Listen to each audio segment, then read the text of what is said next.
Kansas Ag Report. I'm Sarah Rajas. On this week's show, we'll talk agriculture economics with K-State's Dr. Alan Featherstone.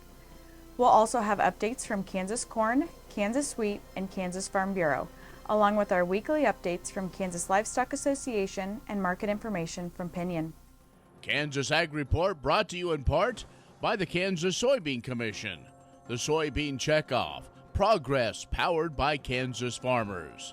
Kansas Farm Bureau, a grassroots ag organization representing the state's farm and ranch families since 1919, kfb.org. And the Kansas Wheat Commission, lending in the adoption of profitable innovations from wheat, online at kswheat.com.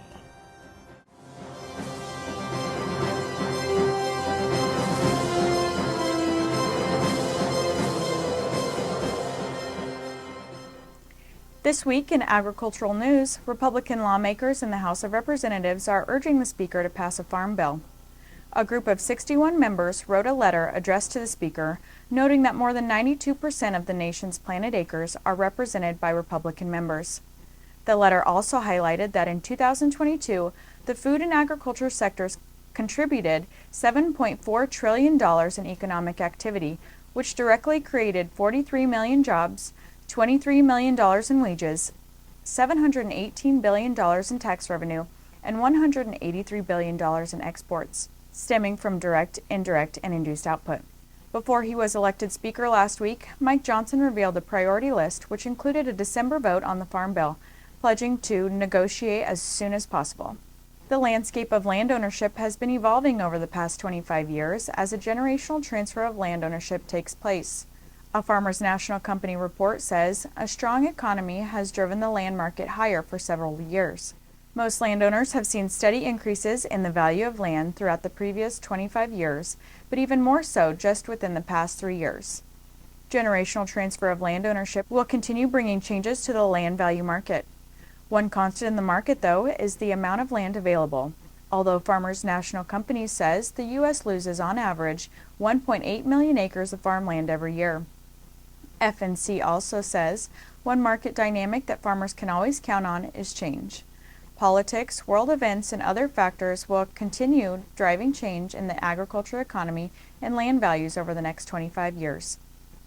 And the Kansas Department of Agriculture Division of Conservation recently announced the availability of funds in the form of cost share assistance and incentive payments to assist landowners with irrigation efficiency technology. The funding is provided by KDA DOC through appropriation from the state's Water Plan Fund and is administered by conservation districts across the state. This initiative is designed to promote irrigation efficiency by providing cost-share assistance to landowners for automated mobile drip irrigation systems, autonomous pivot systems, water meter monitoring software subscriptions, bubbler nozzle packages, and remote monitoring systems. Eligible operations must be located within Kansas Groundwater Management Districts 1 through 5. Applications are currently being accepted and projects have begun approval starting November 1, 2023, and will continue until all funds have been allocated. Equipment purchases and subscriptions made before application approval are not eligible for this initiative.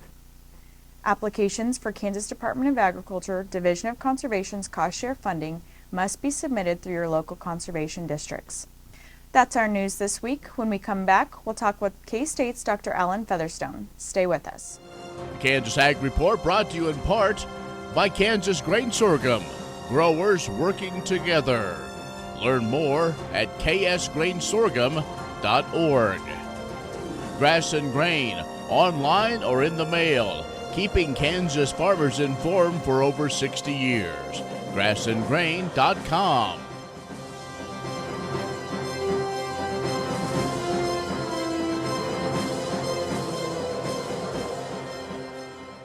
And our guest is now Dr. Alan Featherstone, who is the head of the Department of Agriculture Economics, Kansas State University. Dr. Featherstone, always good to catch up with you. Nope, good to visit with you again. It seems like about every time this year at the Risk Profit, we get a chance to kind of pick your brain and some of the things that you've been studying. And one of the things is you gave a kind of broad overview of the agricultural finance situation. What are you finding? As we came into 2023, the situation was very strong. Even though we had drought conditions in the state last year that really hurt farmers, I think in some respects it really illustrated the importance of the crop insurance program. The crop insurance program basically provided that safety net that many of the farm families would need in order to prevent income falling further. Certainly we did have a decrease in income from about $330,000 to about $165,000. But again, still $165,000 is not bad. If we look at the overall debt to asset situation, that improved some more in 2022, primarily with an increase in asset values, namely land prices. The liquidity position deteriorated a little bit, but we're still in a very strong liquidity position. And that's really important as farmers are buying their inputs and making other investments, that they do have that liquidity position to make those investments. And then the third aspect of that is the ability to pay long-term debt and out of earnings. That was a ratio of 2. In 2021, it dropped to a ratio of 1 in 2022. 1 doesn't sound good, but if you look at the long-term average, it's probably about 0.7, 0.75. And so the fact that we did have more cash than necessary to pay on a whole our expenses was a good thing in 2022. And so going into 2023, things were looking real well. What about the impact of interest rates? Will we know more a year from now what these rising interest rates have meant? Yes, in terms of, as we look forward to 2023, there's probably 3 or 4 big kind of unknowns out there. The first one, as you indicated, is the interest rates. And there's really 2 aspects there in terms of, one, is the ability to finance operating capital, other long-term investments. And then the second thing probably to really begin thinking about is, will that have an aspect on land values? Again, as people look at alternative investments, as interest rates rise, certainly there's a demand for an increasing rate on their agricultural holdings. And one of the ways for that rate to go up is for the value to go down. And so I don't think we're going to see downward pressure on land values in 2023 into 2024, but certainly there'll be a softening of the increases. Again, according to the USDA, the last 2 years were a 25% increase and a 17% increase in Kansas, and those are way to the high end of the distribution in that. Other things I think really to look at is the decrease in output prices. There'll be a disparity in incomes for those in 2023 with those that forward contracted or used futures versus those that are in a cash position. If you look at what prices have done since May, 3 months ago, we're probably looking $1 to $1.50 more per bushel on the crop commodities. And then one of the big things that won't be a benefit for 2023, but certainly as we go into 2024, is the rapid decline in fertilizer prices. And so the first 2 were kind of negative. This last one is certainly a positive picture. And then you just have the rainfall that a lot of the western part of the state has gotten, and so certainly that is good to see and increases crop prospects into 2024. Right. Dr. Alan Featherstone, who is the department head of Agriculture Economics, Kansas State University. We're going to take a break, come back with more in just a moment. Kansas Ag Report brought to you in part by the Kansas Livestock Association, supporting members' business interests and meeting consumer demands. KLA.org. Oldie Seed Farms, carrying soil-specific seed. Find them on the web at oldieseed.com. That's OHLDE seed.com. And Kansas Corn, building the future at kansascorn.com.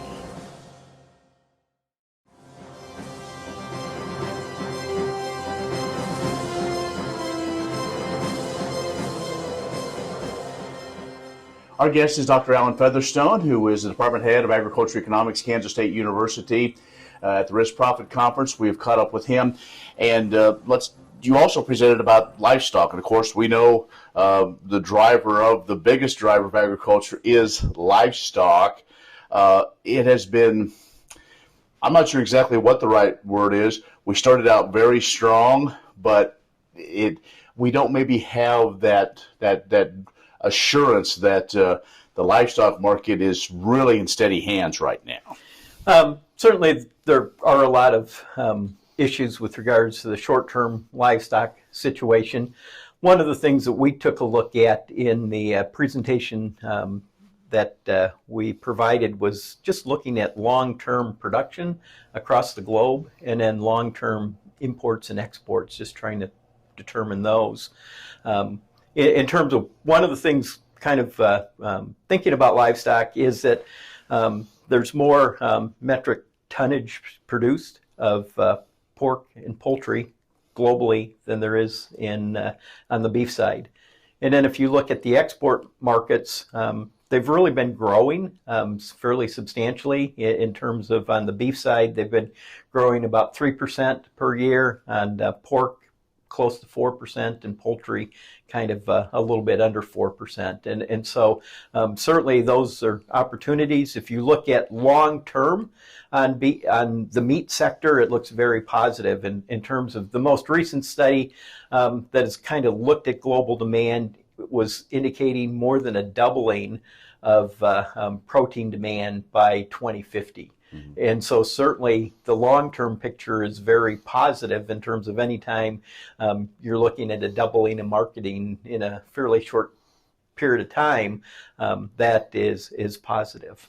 Well, and you're right. I think if you look at long-term, I think a lot of times we have focused the last couple of years is the drought and the reduction maybe in herd size, some early weaning, some of the challenges in our part of the beef belt. But that's what we have seen too, is we have seen maybe to help pick up some of that has been pork and then poultry for what consumers are saying they're wanting, and it may be simply a matter of just their own financial situation. No, certainly it is. And I think the key thing as you're in these markets, you do have the short-term ups and downs. The long-term picture for meat demand is still very positive. There's a couple things driving that. One is just the increasing population. The other thing is the increasing incomes. And China has started to enter very heavily into both pork demand and beef demand. And so that creates those long-term opportunities. Probably one of the big things I think that's going to be an issue in the beef industry and the pork industry, and in some respects the poultry industry, is that a lot of that demand is going to come from Asia. They don't really have the grain production in order to support that, and so I think one of the things that the industry will kind of have to work through in the next decade or so is just determining where that production is going to occur. Will it occur in the Western Hemisphere where the crops are growing, or will the production occur in the eastern part of the world, and then the crops be moved towards those countries? And so to me, I think that's a real issue in terms of thinking long run, in terms of just what the position of the beef industry, the pork industry, the poultry industry is going to be within the U.S. So bottom line is you're still very optimistic as we look forward. Protein is very much demanded as people become wealthier. They change their diets. I always like to use the analogy that how many individuals eat the same diet they did when they were a college student. Hopefully, most of us are not eating ramen noodles at my age. Right. And to me, as incomes increase, the diversity of the diet, especially putting in animal proteins, is very much not only a U.S. phenomena, but also a global phenomena. Sounds great. Dr. Alan Featherstone, who is the Department Head of Agriculture Economics, Kansas State University, has joined us. We've been talking about that big picture when it looks at the agriculture finance and then even more into livestock. So we'll be back with more coming up in a moment. Kansas Corn reminds you that E15 fuel is the right choice for every kind of driver. For the car enthusiast, E15 has higher octane. For the thrifty driver, E15 is priced lower than regular unleaded. For the nature lover, E15 provides cleaner air. For the shopper who buys local, E15 has more ethanol from our Kansas corn farms. Choose E15 for a higher octane, lower price, cleaner American fuel. Message from the Kansas Corn Commission. Learn more at kscorn.com.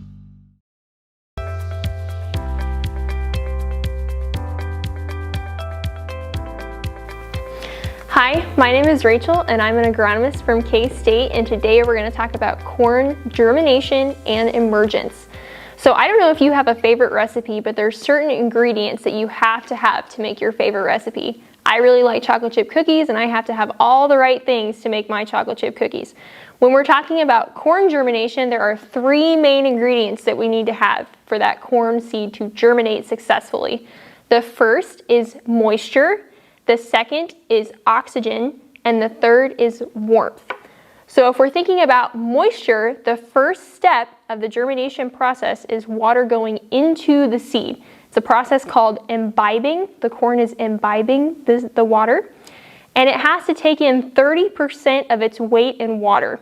And if you were to compare that to humans, if you weigh 100 pounds, that would be like you drinking 3.5 gallons of water.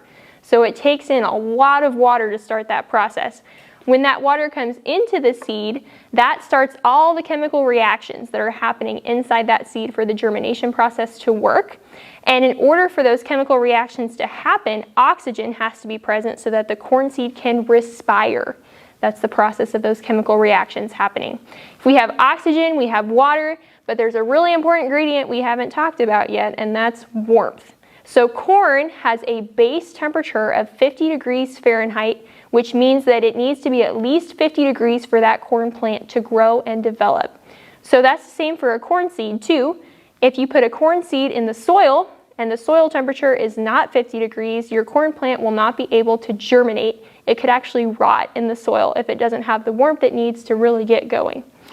And germination, when we're talking about soil temperature, is really important for farmers, because you want to make sure that your soil temperature is evenly, consistently between 50 and 55 degrees before you put your corn seeds in the ground, to make sure that they all come up at the same time. So we talked about germination, which is the process of the embryo exiting the seed. So the radicle is the first part that comes out of the seed, and it grows down and becomes the root. The coleoptile grows out of the embryo side of the seed and grows up, and that's the first thing we see. Emergence is the process of that plant coming up above the ground where we can see it. So germination is the embryo exiting the seed, and emergence would be when that plant comes above the ground where we can see it. And those are the two steps of germination and emergence for corn.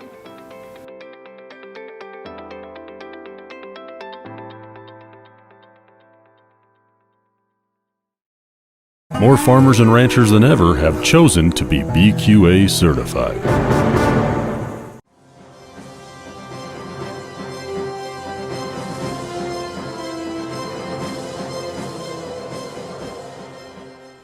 Kansas author Glenn Ediger left no threshing stone unturned as he embarked on a historical treasure hunt for the tools used by the Mennonites who settled in and around central Kansas. He recently shared what he learned with listeners of the Wheats on Your Mind podcast. Mennonites came to Kansas and brought with them their agricultural innovations and their hard red wheats, including hand-picked seeds packed into large jars and sacks. This turkey red wheat was a hardy variety, was planted in the fall, and could withstand Kansas's cold and dry winters.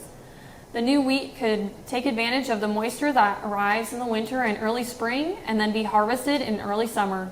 Turkey red wheat is now the ancestor to hard red winter wheat varieties grown across the plains today. Along with turkey red wheat, the Mennonites also brought game-changing farming practices, including leaving fields fallow in between planting cycles, applying fertilizer to fields, and using large threshing stones to separate the wheat kernels from the stalks that enveloped them. The basic process of threshing wheat is the same today as it was thousands of years ago, as Ediger explained. Today, threshing stones have been replaced with combines. The remaining stones are now used for yard decorations, others are used for salt licks for cattle, some are even bases for lamps or flags. But their influence on the wheat industry, along with the Mennonites who still farm in central Kansas, remains as steadfast as stone.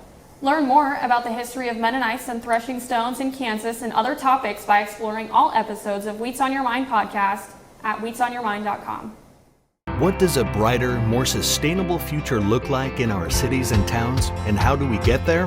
When New York needed an alternative fuel source to reduce carbon emissions, the city found what it needed in biodiesel made from U.S. soybean oil.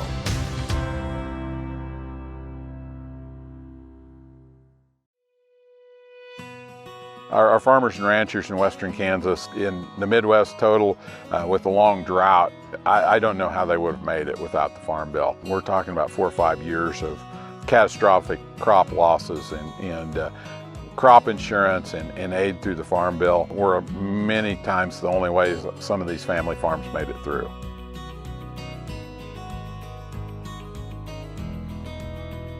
Farming's a risky business because of the weather, because of all the unknowns. It provides for some stability within our community, and this just allows us a little bit of security to know that we can pay our bills in the end. We raise cattle, sheep, and then we grow corn, soybeans, and hay. We incorporate all three on all of our farm ground. We plant cover crops, we graze crop residue. We have livestock pretty much year-round on some piece of farm ground. We've partnered with the Natural Resources and Conservation Service to put in some buffer strips along creek banks that protect our watersheds. We've also started planting cover crops and used technical assistance from them in planting those cover crops. We also have quite extensively used the EQIP program to remove invasive species from our native range. So EQIP has partnered with us to control and to bring some of our pastures back. In our crop ground, they've helped us with technical advice when it comes to cover crops and no-till and things that we can do to save some of our soil. Well, I think second to our national security is food security, and the knowledge that we have a safe, abundant food supply in our grocery stores at all time. I think that benefits all of us to not worry about where our food's going to come from. We got a little taste of that during COVID. I think that drove home the message of why the Farm Bill is so critical, not only to farmers and ranchers, but also to consumers.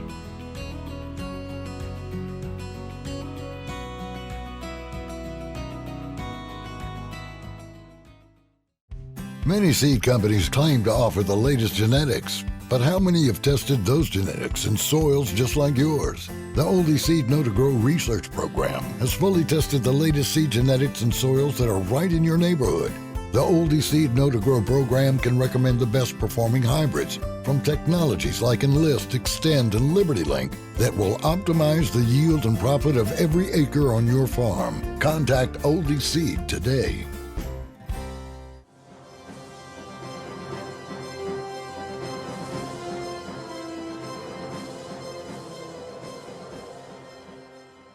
The featured speaker for opening night of this year's KLA convention, November 29th through December 1st in Wichita, will discuss highlights from his 30-year career in agricultural policy and provide insight into the beef and dairy export markets.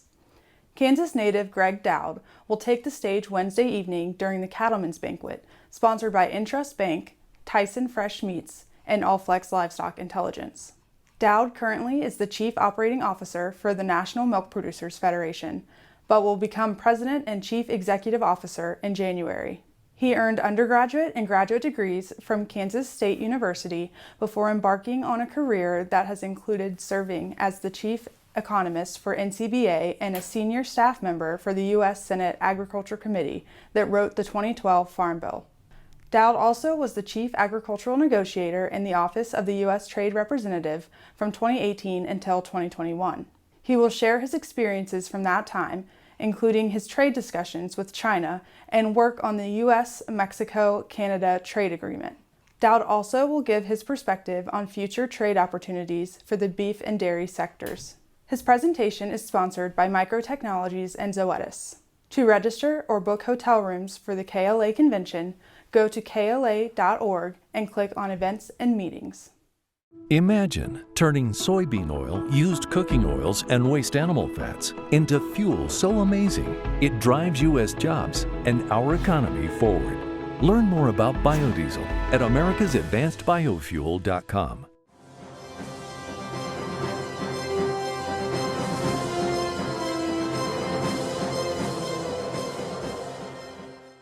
Hello and welcome. Tanner Burning with Pinion Risk Management here this week. Harvest pace is progressing ahead of the 5-year average as producers are wrapping things up across southern and western ends of the Corn Belt. Likely to see a drag in progress for the near term in the eastern Corn Belt due to an oncoming colder and wetter forecast and some acres already sitting under early season snows. We saw the expiration of the November bean options this week, leading the futures market into nearby delivery or roll type situations. A large portion of long contracts were delivered upon into the river market as end users are sorting through the lower river levels that still plague the Mississippi and affected river markets. Also seeing nearby basis levels rise at the crusher for soybeans, giving physical sales opportunities shortly after harvest. U.S. soybean crush numbers continue record highs from September and looks for a 4% increase year on year from last season.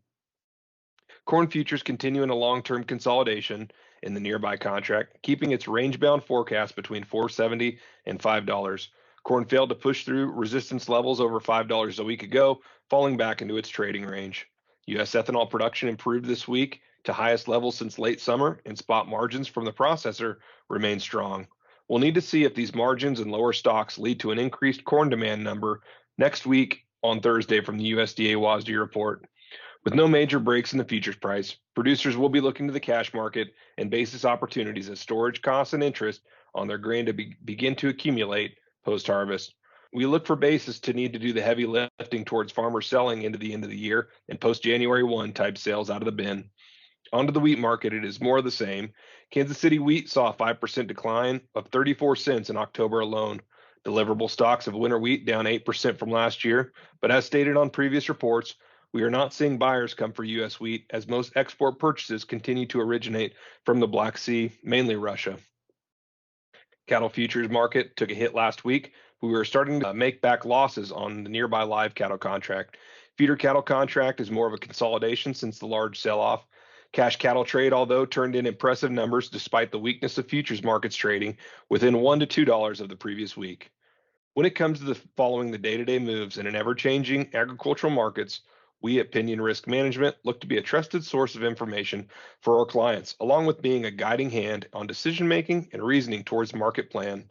To learn more about our approach to risk management, please give us a call, 888-452-8751. I'm Tanner Burning with Pinion, and thank you for your time. That's our show this week. Be social with us online at kansasagreport.net and on our social media channels. I'm Sarah Rajas. Thanks for joining us today. We'll see you next week for another edition of the Kansas Ag Report. Grain sorghum is one of the most important cereal crops worldwide, and Kansas leads the nation in its production. Over the years, sorghum has been either exported, used in animal feed domestically, or for other industrial uses. Recently, its use in the ethanol market has seen tremendous growth, with 30% of domestic sorghum typically going to ethanol production. Kansas Grain Sorghum is committed to sorghum research, market development, and education. Learn more at ksgrainsorghum.org.